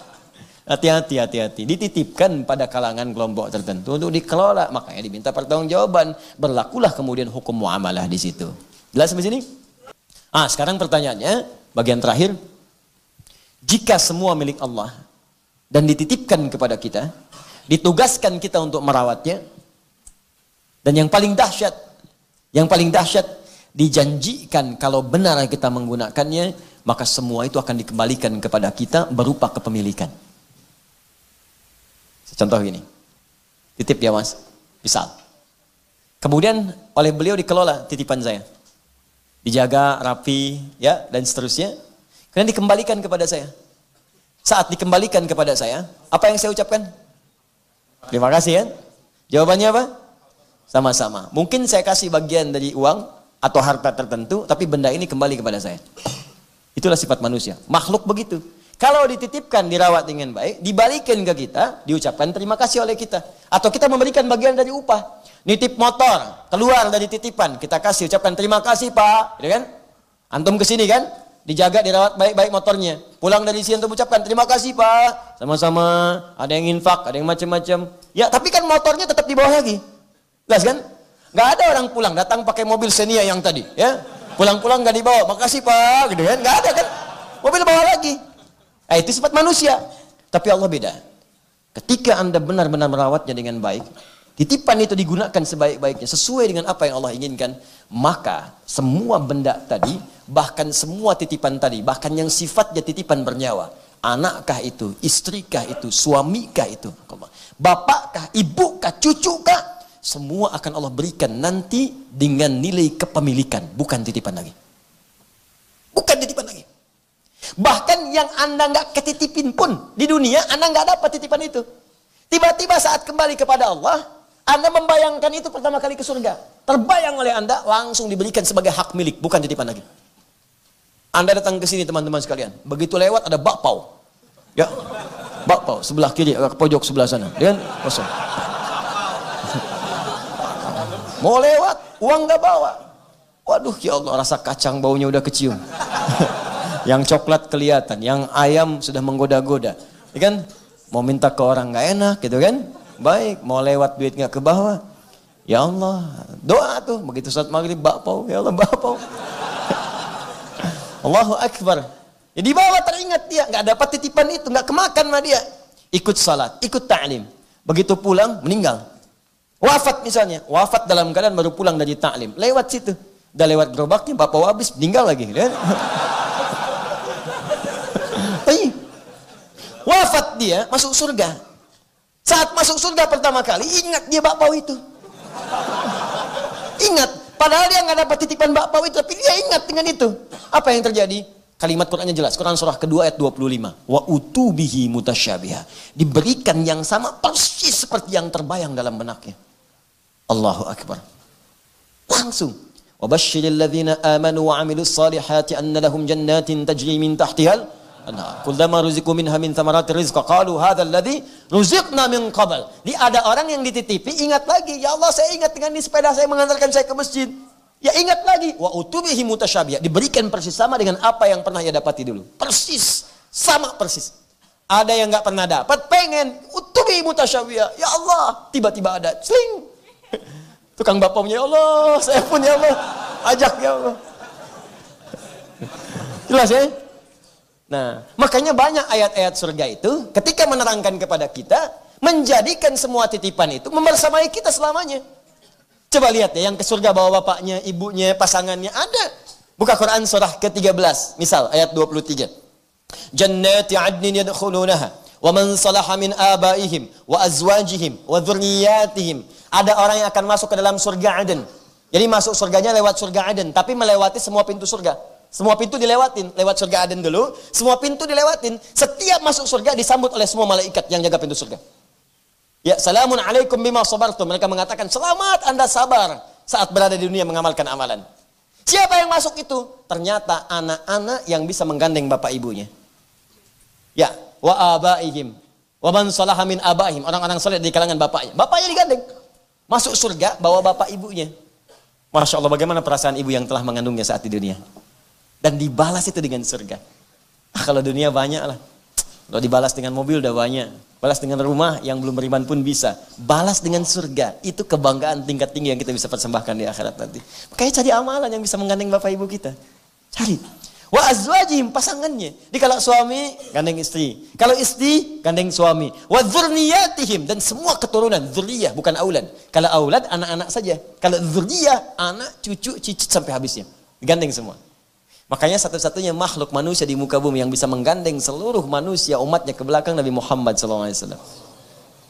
Ya, hamba Allah yang beriman, beramal saleh, umatnya Nabi Muhammad dipimpin oleh Nabi masuk dalam surga. Ya, tapi ketika itu ada yang menarik.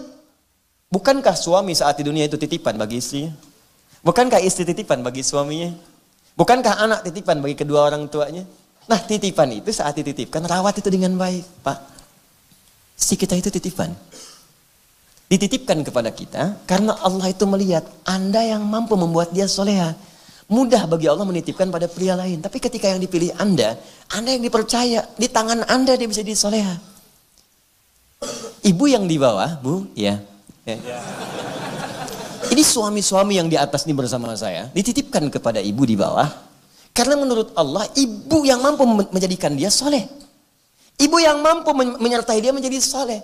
Mudah bagi Allah menitipkan dia pada perempuan lain. Tapi kenapa dititipkan kepada ibu? Karena di tangan ibu dia insya Allah menjadi soleh. Dan di tangan Anda dia menjadi solihah.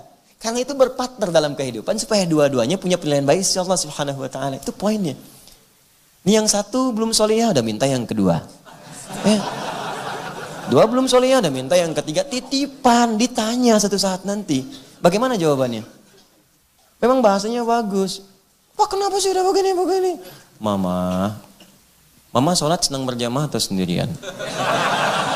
Besar mana pahalanya? Ya berjamaah apa? Baik, berjamaah itu ada imam, ada makmum. Baik, Ma. Kalau berjamaah imamnya berapa? 1. Baik, berapa imamnya? 1. Berapa? 1. Baik. Makmum berapa?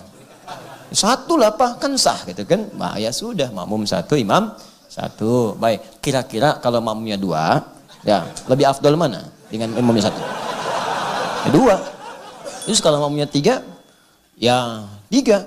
Ya kalau 4, ya 4. Ya sudah.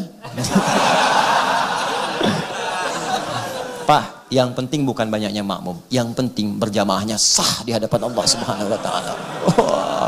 Di bawah ibu-ibu langsung.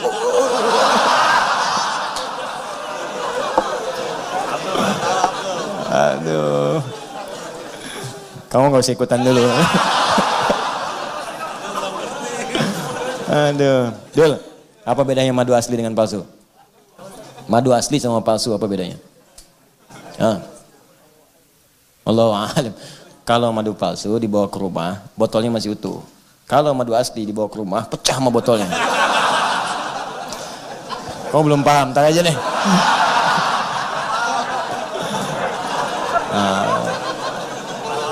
Dah, anak titipan.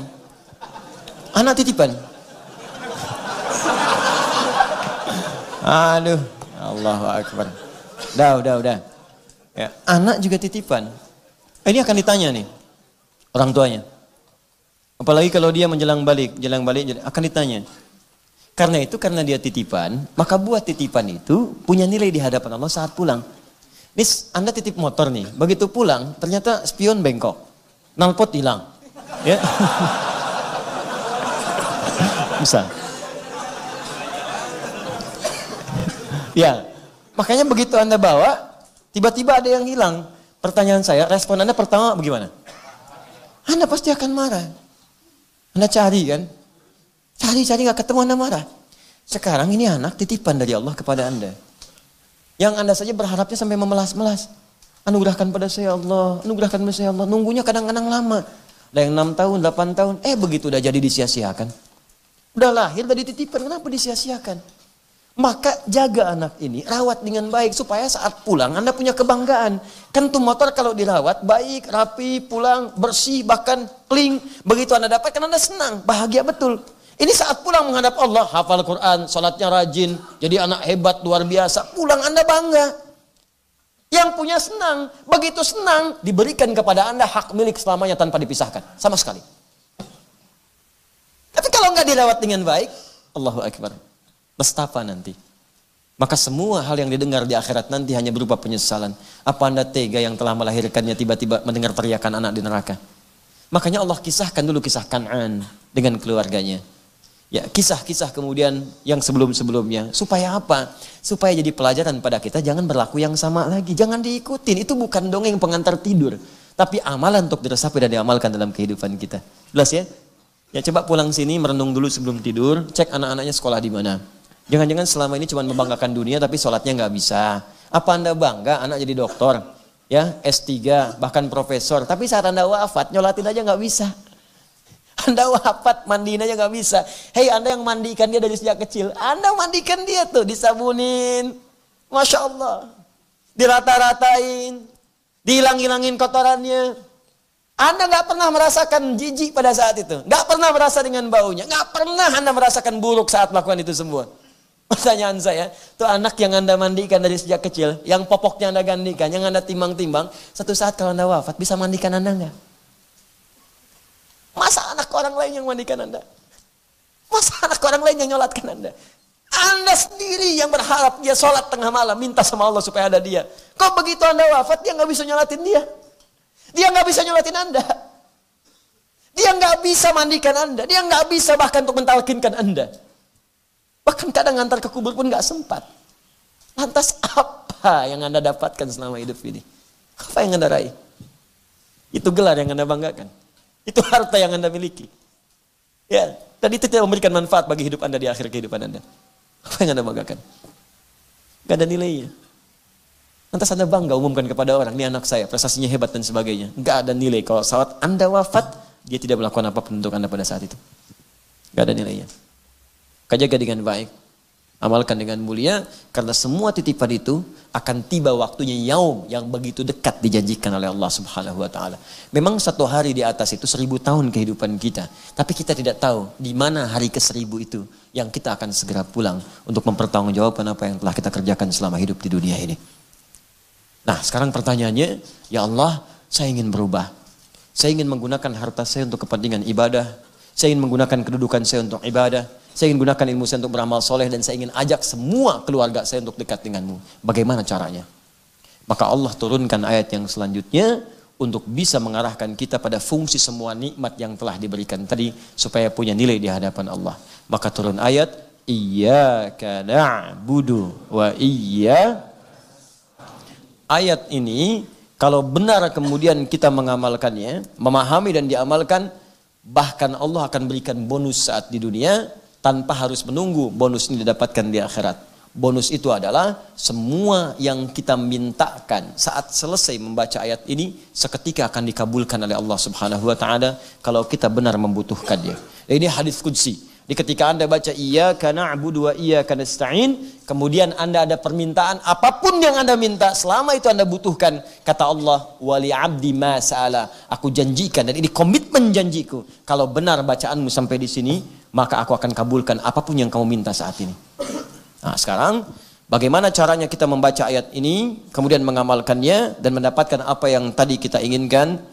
Mari kita bahas ayat ini di pekan yang akan datang dengan izin Allah Subhanahu wa taala. Baik, semoga Allah muliakan dan berikan kenyamanan kepada kita, dan saya minta maaf kalau malam hari ini ada kata-kata yang kurang berkenan pada sebagian atau keseluruhannya. Alhamdulillahirabbil alamin, arrahmanir rahim, maliki yaumiddin.